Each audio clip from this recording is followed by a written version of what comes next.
సీతమ్మ వాకిట్లో సిరిమల్ల చెట్టు సినిమాని మార్చి 7 శుక్రవారం రిలీజ్ చేస్తున్నామని నిర్మాత దిల్రాజ్ తెలిపారు.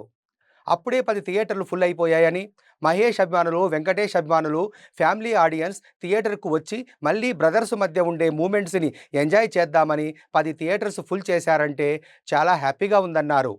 మంచి సినిమాలు తీస్తే థియేటర్స్‌కి జనాలు వస్తారని, రిలీజ్‌లు ప్రూవ్ చేస్తున్నాయని నిర్మాత దిల్రాజ్ తెలిపారు.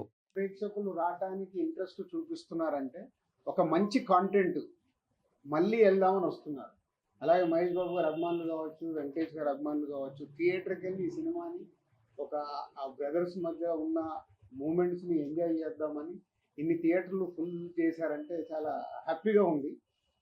హ్యాపీ కంటే హ్యాపీనెస్తో పాటు నాకు ఐడియాలజీ, ఓహో అంటే మనం మంచి సినిమాలు తీయటానికే ఫైట్ చేయాలి, ప్రేక్షకులు థియేటర్కి వస్తారని రిలీజ్ కూడా ప్రూవ్ చేస్తున్నాయి. సో ఇది మీతో షేర్ చేసుకుందాము అని ఈరోజు ప్రెస్ మీట్ పెట్టడం. అలాగే ఆంధ్రాలో ఎవ్రీవేర్ వేసిన దగ్గర డే 1 60%, 70% అడ్వాన్స్ బుకింగ్లో ఉన్నాయి. మోస్ట్లీ ఫ్రైడే కల్లా అవి రన్నింగ్ ఫుల్స్ అయిపోతాయి. సో అలాగే సుదర్శన్ 35 సెకండ్ డే కూడా 8th రోజు కూడా 4 షోలు ఫుల్ అయ్యాయి.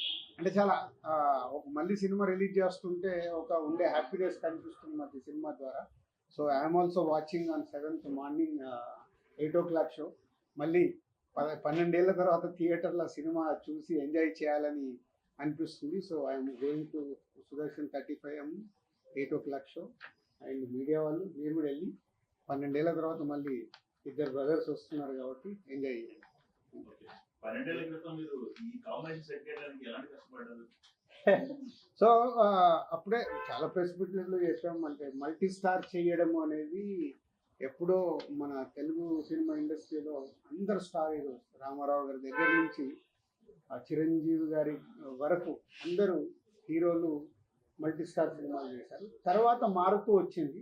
సడన్గా ఎందుకో శ్రీకాంత్ ఐడియా చెప్పినప్పుడు సో ఎలా చేద్దాం ఏంటి అని ఫస్ట్ వెంకటేష్ గారిని, తర్వాత మహేష్ గారిని అప్రోచ్ అవుతే ఇద్దరు ఈజీగానే ఓకే అన్నారు. పెద్ద కష్టపడలేదు, వాళ్ళు కథ వినేసి ఓకే అన్నారు.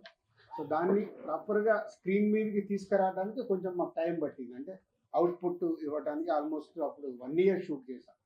జనవరి